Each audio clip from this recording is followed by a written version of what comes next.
finally, the moment Kenyans and Africans have been waiting for is upon us. The waiting game is gone, and now Kenyans have a president-elect. Well, call him an underdog, but there's something special about the Kenya election, and it has to do with Raila Odinga, Uhuru Kenyatta, and of course, William Ruto, how Kenyans rooted for Ruto, or whatever the triangle, but there's something we'll be looking at pretty much later today on The Square. I'll be going to Dallas, Texas, where Ejike Okpa will be joining me, and of course, we have two other guests who will be joining us live from Kenya, Ojiwa, and of course, Maliba will be joining us again live. So today is going to be a fine moment in the life of the democratic journey of Kenyans and Africans, especially as the West African nation will be looking to get into its own election in 2023. Welcome to The Square. I'm Sulaiman.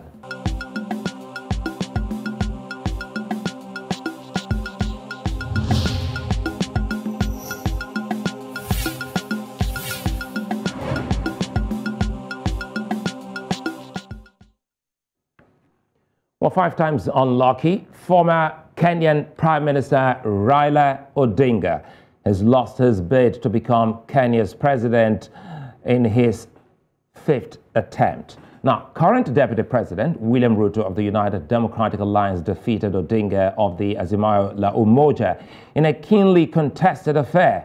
The elections were held on August 9, and it has taken almost a week for Kenya's Independent Electoral and Boundaries Commission to make an announcement.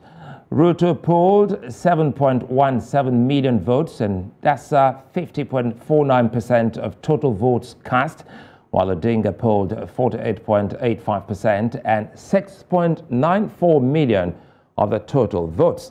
The announcement didn't come without chaotic scenes, as Odinga's supporters prevented the IEBC chairman Wafula Chebukati from announcing results, and Odinga himself refused to show up at the tally center.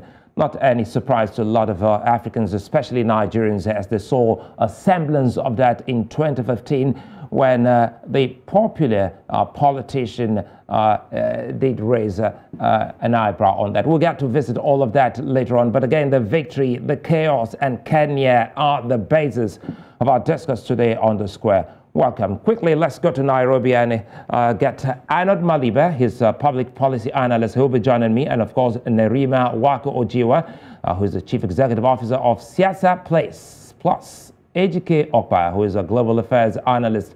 He joins me live from Dallas, Texas. Let's start with you, Ojiwa, quickly here. How have Kenyans taken Ruto's victory? Well, thank you so much for having me.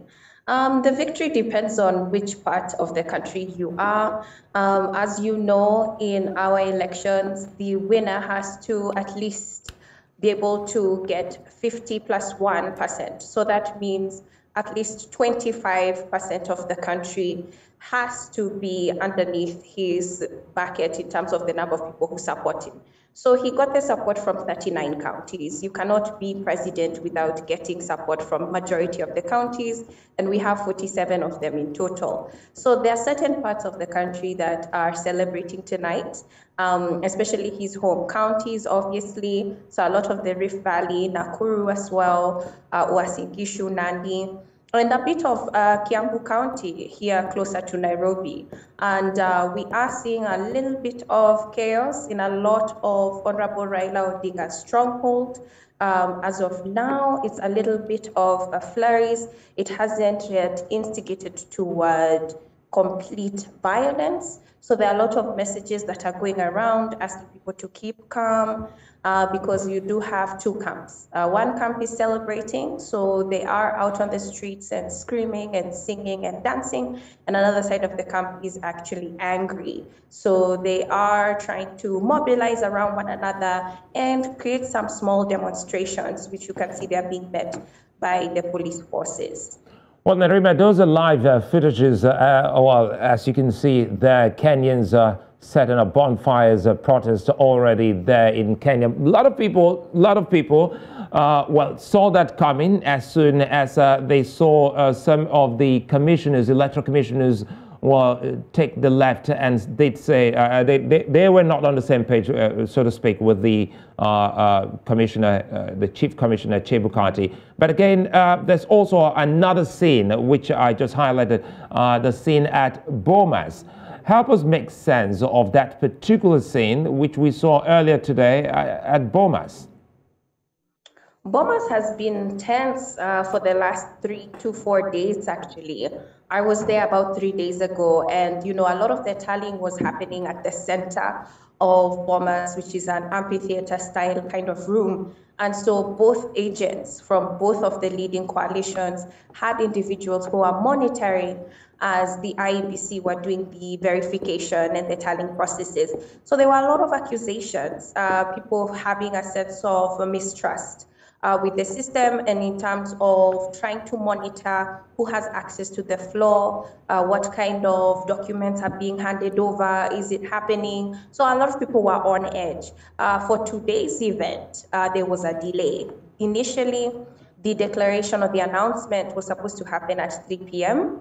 And the only person who had shown up on time was Dr. William Ruto, and he arrived on time. And so we were still waiting for Honorable Raila Odinga to arrive as well. The other two candidates were also there, and that is Wajakoya and Waure. They were also there. And so there was a lot of speculation. People were wondering, was Honorable Raila Odinga going to come? And there was also a lot of rumors spreading that, the kind of forms, there needs to be a signature from both sides in terms of agreeing that the results that are being shared are true, and both parties agree to the results that appear. So there are some rumors where people were saying there was a standoff where certain agents of certain parties were refusing to sign the document. And there was a lot of discussions in the back. So we didn't quite see Dr. William Ruto until closer to the end. And so a lot of the commotion began when they tried to come into the room to finally make the announcement about 3 hours later. And by then, Azimio, which is Honorable Raila's team, had already stormed off and basically had their own press conference outside and briefly just sharing how they do not agree with the results that are being shared with them. And they felt that there were a lot of issues with the process, and they did try to share with the Independent and Elections Boundaries Commission previously, but they don't feel that any action was taken. And also right before the announcement, you did mention that there were IEBC officials who had met at a separate venue in Serena, about 4 of them basically disagreeing with the results that were coming forward. So there's a lot of information, very little time. This election was very, very close, and literally every single vote counted. So both sides were basically making sure that each and every single vote was counted adequately, because it was going to make a difference to their totals. And of course, it was going to happen where there's a side, especially the side that lost, that felt that the process wasn't followed through as clearly, because we have seen a lot of reports from politicians during the elections in the counties just basically sharing that there have been issues with ballot boxes and issues with extra boxes or missing boxes. And we still have an RO who is still missing. And that's basically an officer who basically reads the results at Embakasi East. He hasn't been found yet, and he's been gone for 3 days now. And so there is a lot of concern around the security of the all right, Nerima, I'll come back to you. And also I can see Arnold Maliba. Arnold is already live with us here. Arnold, before I come to you, let's go to Ejike. Ejike, thanks for your time and thanks for being there for us. But quickly here, I'd like us to go to see a footage, and perhaps this will make an impression in the minds of Africans and even specifically Ejike. And it's the 2015 footage of that opera that occurred when Nigeria's 2015 election results were being read out. Perhaps let's quickly go to that very ugly scene and come back now.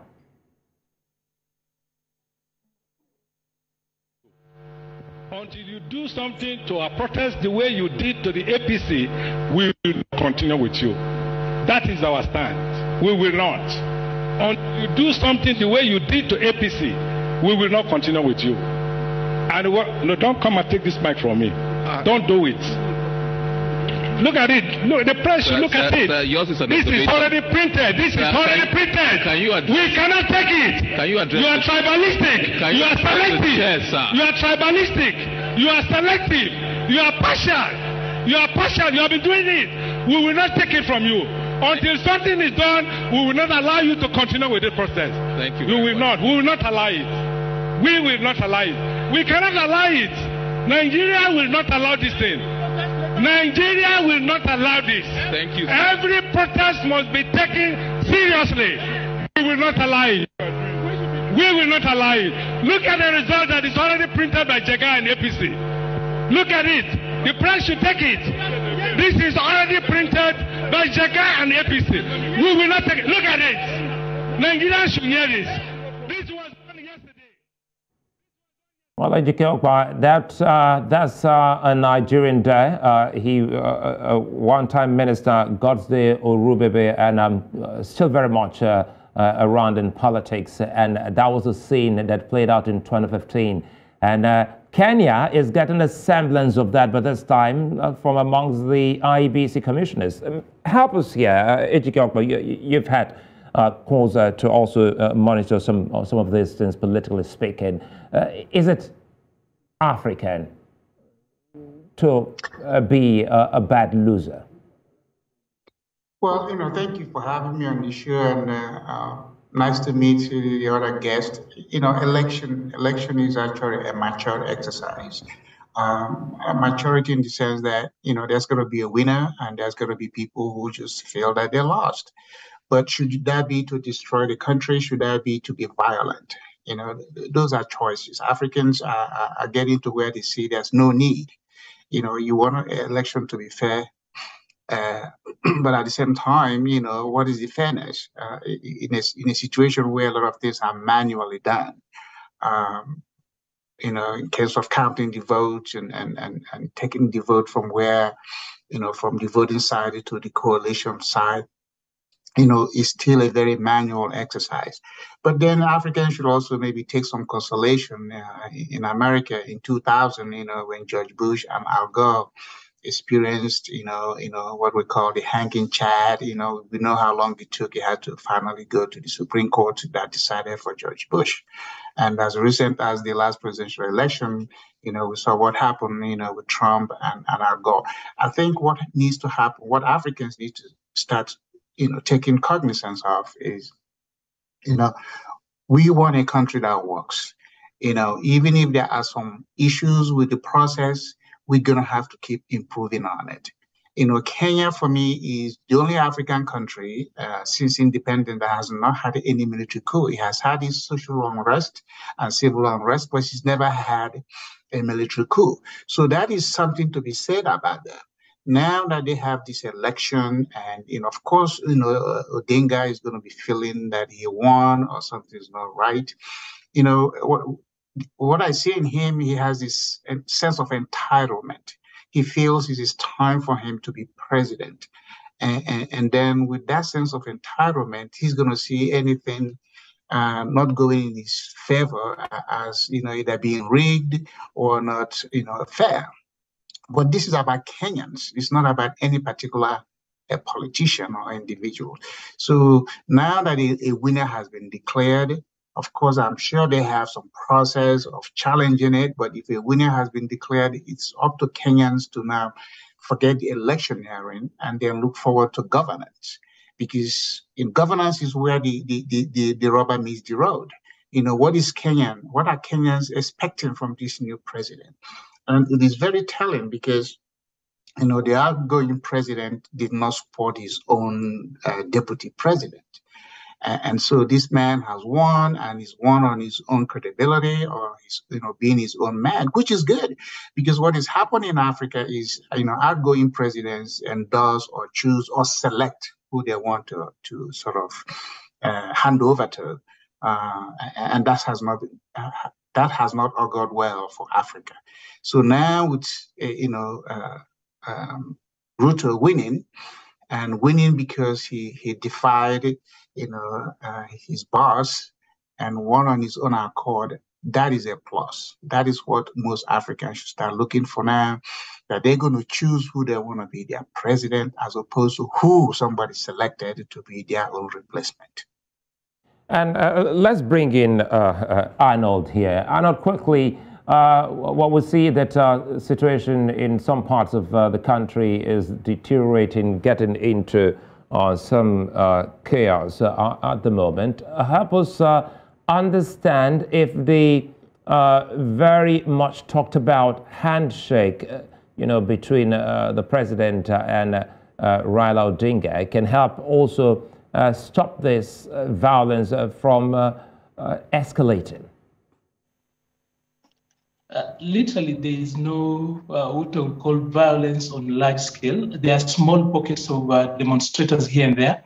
And a lot of what is happening this evening in Nairobi is what I would actually, specifically in Eastlands, along the Go Road, is what I call a crime of opportunity, because those guys who waited until dark stayed on the city and then got out to demonstrate are not doing that because of the elections. They are using that, of course, because it's the artery that feeds into the eastern part of the city to try loot. It's literally, it has nothing to do with the elections. There were a few pockets here and there, but not on a scale that should be worrying. It's actually things that can be taken care of without necessarily national mobilization. The police officers and the units in those particular areas can take care of that. Perhaps we actually need to look at the bigger picture of this particular election. First of all, there's a lot of misinformation going out. I have taken time to actually just review the law and the guidelines around the presidential elections. First of all, the chairperson of the Independent Electoral and Boundaries Commission, IEBC, does not need to subject the work, or rather the work that he had actually done, to plenary of the commissioners. Over and above, it should also be remembered that commissioners cannot vote over our vote as the people of Kenya. There is nowhere in law, there is nowhere in guidelines, there is nowhere in the constitution that gives the commissioners of IEBC power to sit down and then vote over our vote. The way the voting, especially the presidential vote, is designed is such that it's a consequential process where even if something stops, it moves on its own, it's automatic, keeps on moving. So there was nowhere in the law, there is nowhere in the law that even requires the commissioners to sign. I've looked at the process just a while ago. I wish I actually would be able to project it here. There is nowhere where the chairperson, who is the presidential returning officer, is required to subject the results to the other commissioners to vote over it. They are abrogating to themselves powers that they do not have. But then you also need to realize that the commissioners that went out of their way to do a separate press conference are new commissioners, because the commission membership is staggered. There were 4 members who had left. These new ones that put themselves aside and said they did not agree with the process, they first of all said that we had done a very transparent process this far, and that they did not agree with the last part of the process in which they claim it was opaque. Now, I don't know whether Nerima found time to take you through the process, but this is how it goes. That the results as declared at the polling station where the vote is cast in our law is final. So you cannot change the results once they have been declared at the polling station. While at the polling station, they fill a form called Form 34A, where the agents of the different presidential candidates then are allowed to take a photo. Anyone in that particular room in that polling station is allowed to take a photo. It is then uploaded in a portal, a public portal, where everybody can see how every polling station performed. In our instance, we had 46,000 polling stations. Now, those Form 34As are then collected into different constituencies into a form we call 34B. That Form 34B plus Form 34As are then brought to the National Tallying Center physically. So already we have got digital versions online, and then it's brought to the national level where it is verified. Through the verification, the details are then fed into a form that is called Form 34C. That is the basis upon which the chairman then declares who is the winner. And then he does a certificate, which in their language, they call it Form 34D. Now, what we've been doing in the last 5 days, I think we spoke about it the other day when my colleague Muredi was saying that we will know the president the following day, and I said no, it will take a little bit of time. For the last 5 days, while the whole world was watching, that is what we were doing. We were doing verification. This site did not have a problem with Form 34As. They did not have a problem with Form 34Bs. And all of a sudden, and by the way, anyone out there, you don't need to be a Kenyan, you go to the portal, you get the results, and you collect on your own. Even Reuters, an international media house, did their own collation. BBC did their own collation, addition, and analysis, and found the results.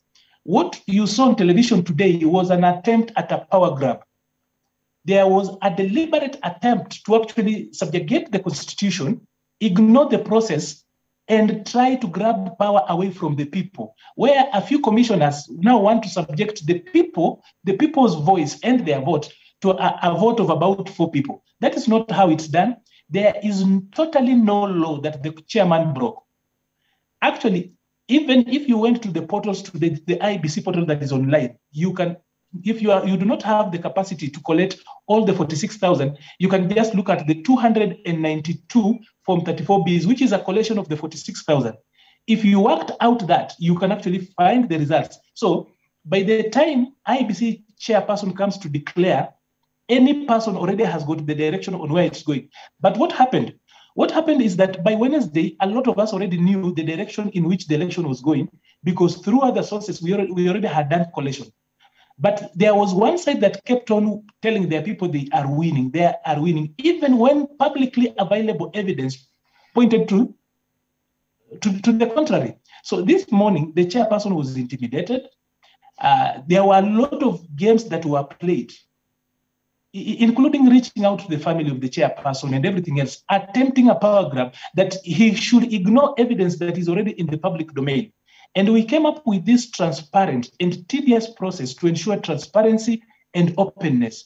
Kenya is a member of the Open Governance Partnership, OGP. And one of our commitments to OGP is open elections. So when we are doing our elections, anyone, you don't need to be a Kenyan, you can actually monitor every stage. Especially for the presidential election, you see all the forms, how everybody voted. Every single polling station and how it voted. It's open to anyone. You can sit in your house and do the mathematics alone.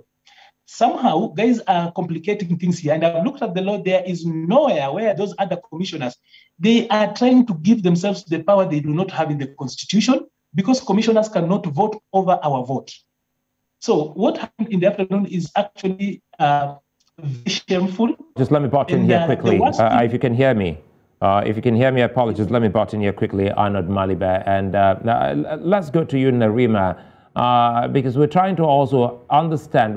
You've listened to Arnold, and he's just reminded everyone about the existing laws in Kenya as to how these results, journey to the ultimate place before the final announcement. So, looking at what's happened now, would you say this is as a result of bad politics? Because it looks like the followers and leaders, in this case, the man who's lost the election is yet to congratulate the Deputy President, William Ruto.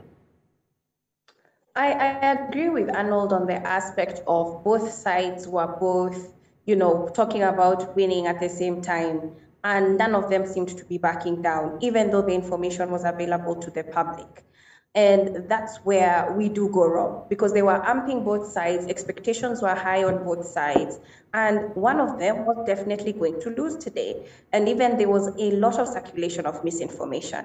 That is absolutely correct. However, even though constitutionally, the commissioners do not have a say in what the capital or the main arrow, which is Chair Chebukati, he's the one who is basically declared by law or is supposed to read the results, then what is the point of us having those commissioners? I know that people are going to bring this debate to the fore because their cohesion matters a lot. The fact that they are the 4 new commissioners who came in very late to the game, and those are some of the challenges that we have with our elections boundaries commissions, where we often change laws very close to the election. And then again, when it's close to the election, we often change leadership again. And it also creates a shift or a rift within the commission itself, and it forms cliques. Because even before the election, there was already conversations that the IEBC commission seems to have a division internally because of some of the members who often are seen to be, more closer to other members compared to others. So I do think that conversation on why do we have 7 commissioners if they don't play a role, and what is their role specifically? If they are not to be there, why not just have one chair? And it's unfortunate, the kind of bravado that I have seen where there's been a lot of use of authority. This is one election where the state has been very involved, and involved very visibly, from the public officials that have been involved in the campaigns to the resources that have been utilized in the campaigns. So even just looking at the visibility of power and the way the state has been utilized in this election is intimidating. This is one of the first times where at Bomas of Kenya, we saw so many riot police. And even when things became more and more tense as we got closer to the day of an announcement, which is today, they beefed up security as well. And when you have officials who are public officials openly campaigning for Honorable Raila Odinga, what does that mean? Especially with this shift, since right now Azimio did not win. And so there are a lot of question marks, especially on the side that was very supportive of Honorable Raila Odinga. And so I think that they need to make a statement, and they need to make one soon. And talking about making statements, let me jump in here. Talking about making statements, Nerima, let me call in Arnold Maliba. Arnold, who should be the one speaking at this point in time before this gets out of hand?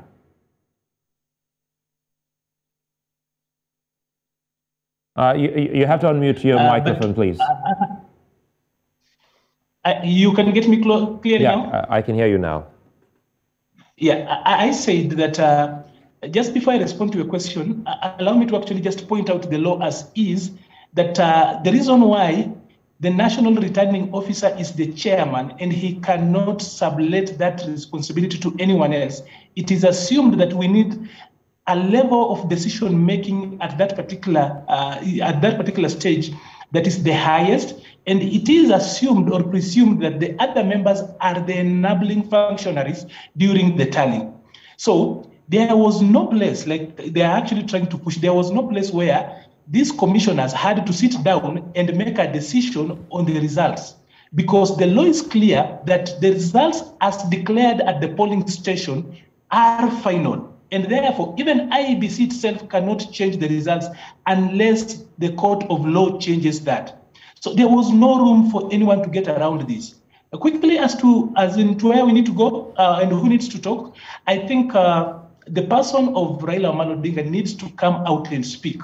He is a man who is actually respected, and he is actually known to be a person who was actually fought for democracy. But what we saw today was actually a blot on our democracy that so far is rated as a mid-range performing democracy. He needs to come out and speak clearly, because like Nerima has said, we saw a lot of abuse of state power. And the law, our law actually outlaws using state resources in campaigns. But we saw he's a beneficiary of that, even though he holds this tag as being a revolutionary, being as the father of our democracy. He was a beneficiary of that. He needs to speak to that. Two, he also needs to speak to his supporters wherever they are, because the only people who out here could be rioting or making noises and doing demonstrations are his supporters. So he needs to speak to them, because at the end of the day, we have got a country that we need to take care of. We have got an economy to take care of. We have got a nation that we need to defend and actually work on. So he should be, in my opinion, he's the first person to speak. The second person should be the president. I have seen the IG, the Inspector General of Police, putting up a very shallow statement. Yet what happened at Bomas, at the National Tallying Center, was a failure on his side, because we know how the police in this country have got power and the capacity to quell all manner of things. They had the intelligence of what could happen. The IG has got at his disposal the best of forces out here, well-trained, well-equipped. He allowed the humiliation of the chairperson of the commission until the chairman literally ran from the hall. It was violence. It was an infamy before the whole world. And the IG did not do anything to prevent that. This should have been prevented. I say that because I know our security apparatus. We know the capacity he has. So let me bring in Ejike. Thank you. Let me quickly bring in Ejike Okpa. Ejike, looking at the triangle we have here now, we're looking at the outgoing president Uhuru Kenyatta, and of course the man who's been declared a winner, Deputy President William Ruto and Raila Odinga, all three of them here. Now, we're talking about how to avert post-electoral violence like the ones we've seen in the past in Kenya, Ejike. What should the President Kenyatta be saying at this point in time? Because I recall you had written saying that he shouldn't have openly declared his support for anyone if he knew he wasn't going to support his deputy president. Of course, it's oftentimes very difficult for outgoing presidents to become statesmen. Because when you take sides, you are creating opportunity, for polarization of an outcome. So now that this has happened, he's still president. The president-elect is yet to be sworn in. So if the violence continues, he's still under his watch. So what he has to do, if I were in his shoes, is to, call on Kenyans to accept the election outcome. End of story. And then he will trigger whatever resources that are at his disposal, to make sure that the violence is under control. Because if anything happens now, again, it's still going to go to his own credibility. I remember at the time, he was facing charges, in the International Court of Justice because of, issues regarding election violence and all that things that went with it. So he should now, again, he served his term. He's about to go get out of active politics. So use his good offices and good self to appeal to Kenyans and say, hey, the result is what it is. Elections, again, is always emotional, even though it's supposed to be a fair exercise. But, somebody wants to win. And when they don't win, they're going to look at many reasons to say, hey, this is why. And then they might, instigate their own fan club members or base to take to the street. But the Kenyans that are destroying this, if they take on violence, who is going to go to jail? Who is going to benefit from destroying their own property or their own commonwealth? So they should pull back and say, you know what? Again, like we say in America, it is what it is. We got to move on. So it is a move-on situation now, and then it's up to the president, to call on Kenyans to, take the result for what it is, and let's move on, and then, rally for the president-elect. Until the president-elect is sworn in, he has no power. He's not even president yet. And Ejike, let me stay with you for a bit before I go back to Kenya. And it has to do with this win for William Ruto. What does this mean for other African countries, specifically Nigeria, that's preparing for another election in 2023, in relation to class struggle, in relation to ethnicity, ethnic politics, and the likes? This is a big example that others can draw from, isn't it? The thing for most Africans is, Africans, no matter how they try and the level of education and exposure, they're still very tribal. They see their country from their tribal perspective. So if their tribesman or woman is not winning, obviously something is wrong. They are being denied opportunity. I can appreciate that because we want fair representation. But until they become citizens, until they begin to see Kenya first before they see their tribe and start to play down on their tribal identity and their tribal allegiance, no country is going to move forward. And then, my excitement about what happened in Kenya today is that the people of Kenya have spoken. They have defied the choice of the incumbent president, or who he preferred to be their president, and they have defied him. I hope other African countries can copy and paste this, especially in Nigeria, where you have seen it. Obasanjo, when Obasanjo left, he chose who he wanted to replace him, and that didn't go well. Jonathan ended up doing it, and now Buhari wants to do the same thing. He's choosing who he wants to replace him. So I think Nigeria should now know that every day is for the president, but one day for the people. And that people thing is through the vote. They should begin to defy the choice of their president or governors who they want to replace them. Because what this means is they want to see people who are just going to carry business as usual. And business as usual has not benefited Africa. Kenya again has been how many years since independence? I hate to use the word independence, but since that's what most Africans choose to use, they've always replaced themselves. Hand-me is like a hand-me-down kind of office. It shouldn't be. The people have the choice and the people have the say. Like I said, every day for the president, one day for the people. And today is for the people of Kenya, and I hope the rest of Africa will copy and paste this and begin to let all these outgoing president, you've done your time, go away. We don't need you to select for us. We are going to elect. Africans do selection, not election. So Kenyans have done the first election, in my own estimation, than what Nigeria has done. Nigeria has done selection, not election.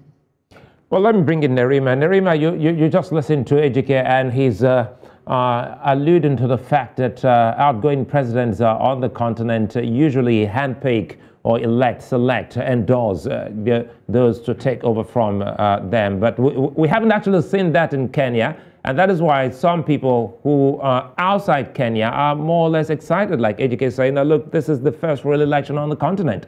So let us in on what you think about that before we talk about expectations from a Ruto presidency when he finally comes on the saddle. I think there's often a curiosity as to who the sitting president is going to support. And we have seen it in Kenya, and it happened also in 2002. We've seen even President Moi, where he tried to endorse, President Uhuru Kenyatta when he was member of parliament initially. And, nobody wanted to support him at the time, and they didn't. They basically revolted. Oftentimes, it works in the opposite. It doesn't really support in terms of endorsement. And now, we've seen with President Uhuru Kenyatta basically endorsing Honorable Raila Odinga did not work, especially in his stronghold. A lot of people didn't come out to vote on the 9th of August, and many of them choose to skip out in this election because they felt that they didn't want to support the candidate that he felt that they should, even though there were a number of times that he visited the community speaking to them. So often, so much so, he was in those locations much more than he was anywhere else in the country. So endorsements do not work for Kenya. That's what we have seen, but we've also seen it in Western countries where even before Obama left, he was very interested in terms of who was going to take over and also pushing for Hillary Clinton to be able to be the one that carries their flag. But when I think about what President William Ruto is going to look at, it's going to have to be the economy. Right now, we are all struggling. All our countries are seeing the high cost of living and the fact that COVID also had an impact in our economy. Right now, we've just talked about how it has taken about 6 days for the results to come out. And constitutionally, the IEBC has 7 days to do so. So they actually managed to finish within time and before time. But people have not been going to the office. Schools have been closed. There's been a little bit of tension. So even tomorrow, I know that there are messages going across on platforms whether people are going to go to work tomorrow. Some are not going to. So there's been a standstill in the economy. And one of the first things he's going to have to do is figure out how to bring the life back in the economy. And one of the first things he's going to have to do is find a way to collaborate and partner. That's going to be key, because even when we look at the houses, it's almost split in the middle, and we don't want to have a hung parliament. I don't know what they're going to call it. I don't know if it's going to be another handshake, but there needs to be some form of coming together and partnering, which he did mention in his speech today and a few of the interviews that he has managed to have. Let me bring in Arnold. Arnold, listening to Nerima, she said something very key here. And again, and it has to do with, well, endorsement not working for Kenyans. But for those watching from outside Kenya, specifically in West of Africa, Nigeria, they think otherwise, that look, endorsement is as good as a done deal. So based on where Kenya is coming from, what does this particular conduct of this election mean to the people? I think what Nerima said, Kenyans have over time demonstrated that they will choose anything apart from anyone who gets endorsement from a sitting government. And the current president, Uhuru Kenyatta, was President Moi's choice in 2002. And people literally voted for anything that was on the opposite ticket. Fast forward, he has forgotten, and he's here. By the way, Raila on his own would easily have commanded a lot of votes on his own. Already he was the alternative government. A lot of Kenyans really didn't take it kindly that he joined the government that he was supposed to be checking, oversighting and working around, even though it was not his constitutional mandate, but he already was playing that particular role. So the funniest thing about the dispute, or rather this charade, I want to call it the charade between the president and his deputy, who is now the president-elect, has got some history in Nigeria.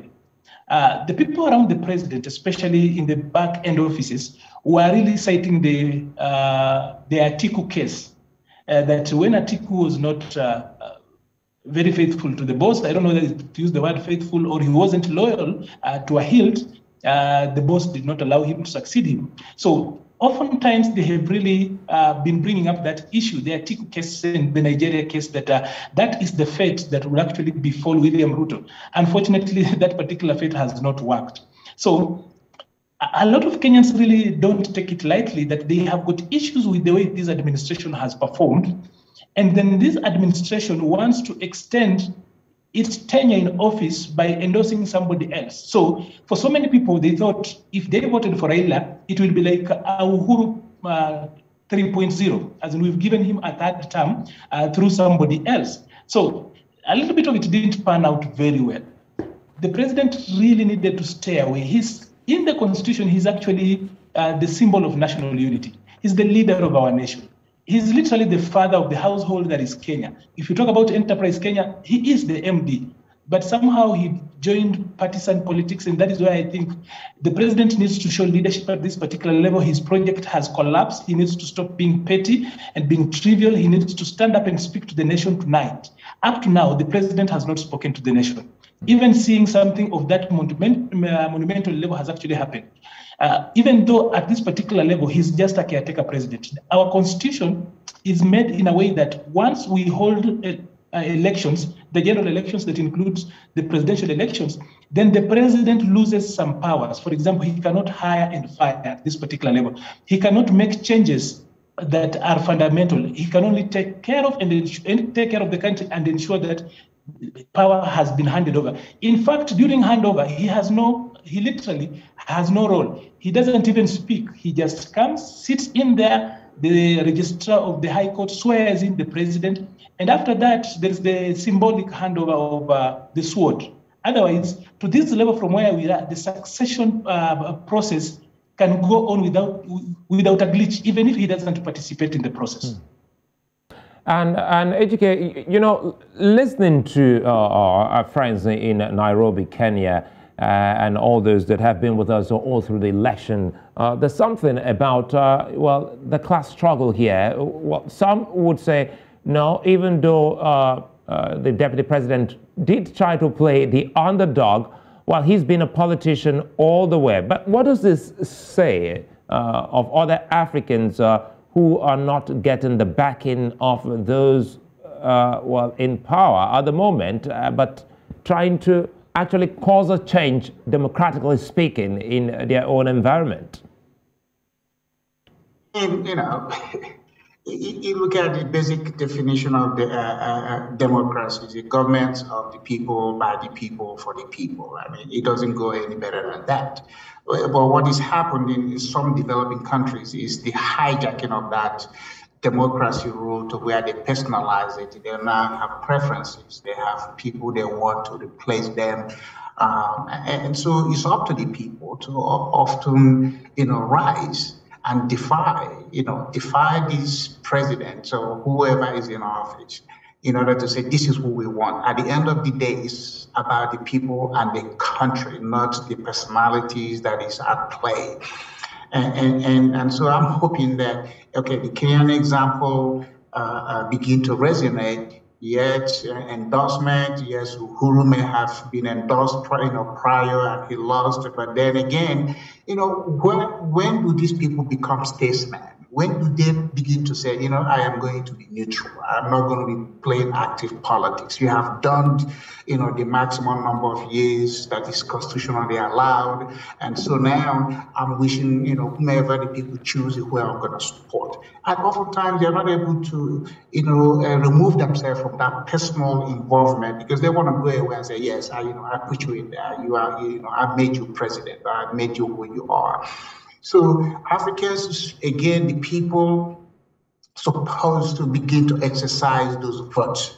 No matter how irregular it may be, let them begin to remind these people because it is those reminders that are going to make them know now their authority is waning. They are no longer the powerful men when they are in office.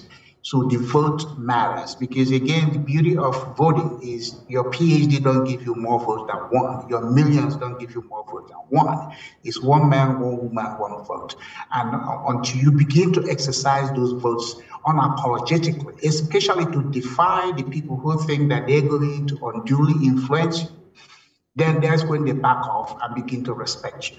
So no matter the feelings in Kenya today, I'm happy for them and I wish them well. Again, this is going to come to an end soon, and then is when the governance comes in. Ruto, yes, he's been in office as a politician. Maybe he's transformed because he's not like the guy in Nigeria that Buhari is number two, that Buhari didn't support and he kept quiet. Ruto actually moved ahead to form a coalition, and that coalition is what has enabled him today to be president-elect. Let me jump on that. Let me jump on that quickly. So you think that that's what Vice President Oshibajo should have done, go the Ruto way? Yes. Oshibajo should have said, hey, he has served Buhari for the number of years he has served him, and he has expressed his own interest, to run, but he's not his own man. He's shown by, being, quiet, typically Nigerian way docile. He just kept quiet. So he should have just gone ahead and formed a coalition to show actually I want this for me and not because I'm going to be selected by my boss. So the Ruto example, again, no matter how imperfect it is or unhappy for most people it is, I like the man because he's proven he can be his own man, and he's won. So let's put that aside and look forward to what he's going to do in office. I mean, I think the Kenyans is either a 4-year or 5-year term, and that's what the test is, whether he's a politician or whether he's going to be a public servant. Because Africans need public servants, not politicians. You got to serve the people. It's not for the people to serve you. You are there to take into consideration what their needs are and begin to have legislation, policies that will make their life better. No nation is perfect, but at least we could work towards creating a sense that people say, yes, you're working for us. The African presidents, African politicians don't work for the people. It's usually about them. And so since the people of Kenya have shown Ruto, we believe in you, Ruto should not disappoint them or abuse them. Well, that's awesome. Sounds very much like the end of the show, but we're not done yet. I go back quickly. I go back quickly to Nairobi, Kenya. Nerima, makes sense. This is quite an interesting one. You listen to Ejike. He's just painted a picture because Nigerians are watching and Nigerians are asking questions. How did this happen? You don't have to kowtow, with the president on this. There was a 60% voter turnout. What did that imply about the Kenyan electorate, Nerima? Definitely a lot less participation, especially from regions that are often the most active during this political process. And so it shifted who was engaged and who determined who the winners were in this election. So what it means is if we do not change how we especially do our politics, there's this sense of people feeling that it doesn't really make a difference who's in power because it doesn't affect my lifestyle and my way of living. A lot of people are complaining about the high cost of living, so they didn't get out to vote. And there's also the issues around our systems where people are losing trust in them. So every election cycle, we seem to be going to court. And it's now becoming a culture where people do not accept the results, and people are beginning to question why do we put ourselves through this entire process if we're going to question the results every time we do get results. So as Arnold, already gave a breakdown of how we do our elections, it's one of the most meticulous processes that you can find in the world.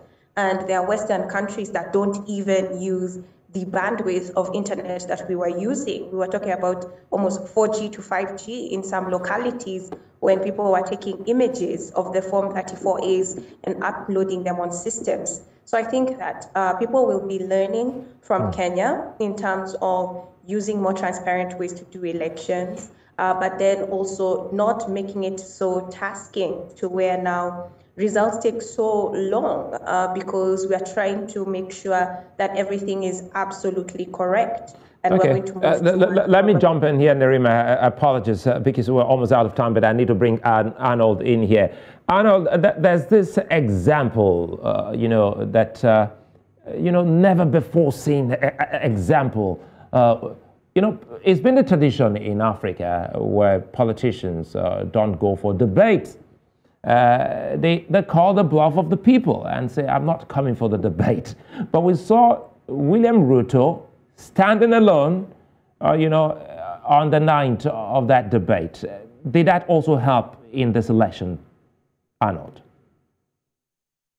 I think most people who voted for William Ruto did not really pay attention to, of course, he has been campaigning vigorously and came off as a man of the people, but a lot of people were not voting for him entirely because he really represented what they wanted, but because he was against a force that people considered was a bigger evil. And that people did not want to turn this country in. There's some bit of a conversation, probably we've not had that. There's been the talk of a few families taking captive of the country, and that leadership then rotates amongst those families or the people they control. That is one conversation that was deeply down here. We cannot run away from that. And the people of Kenya asked, why then should we be in a country where the rest of us look like we are farmed, we are just crops, and there are other people who tend to us and then take leadership? He showed up, of course, on the debate. Raila has showed up with the debates in the past in 2013 and 2017. We've been doing that. Around here, we've tried to do things that are not normally quite common across Africa. But the one thing I've realized, or rather that is very evident, is that Kenyans do not love the state forcing anything down their throat. There was a constitutional change process recently that was spearheaded by the president and Raila Odinga. They call it BBI, Building the Bridges Initiative. But in all intents, it was supposed to change the structure of our governance, and people felt that it was about the leaders and not the people. Therefore, of course, whereas they used all means to push through the process, the courts fought back. The other bit that we are forgetting to talk about is the transformative and robust constitution that we have. Every time the politicians, even if they're in cahoots with a few people in the judiciary, try to assault the constitution has defended itself. So there's the bit of William Ruto, the person going out and reaching to the people, including debating and subjecting himself to the people where he can respond to them. Of course, this time around, Raila refused to show up. He thought it was not necessary. But then the people had already decided. So it's a mixture of very many things, but largely because people think we cannot have a president who is a project of another president or a team that is outside our power. And all right, okay, Arnold, it's a good place for us to say many thanks for being such nice company. I'd like to thank you, Arnold, Maliba, and Nerima Ojiwa, and of course, Ejike, Okpa. I'd like to thank you all for being on the show. I'm Sulaiman, and you can catch up on some other shows on our website here on News Central Television. Thank you for watching.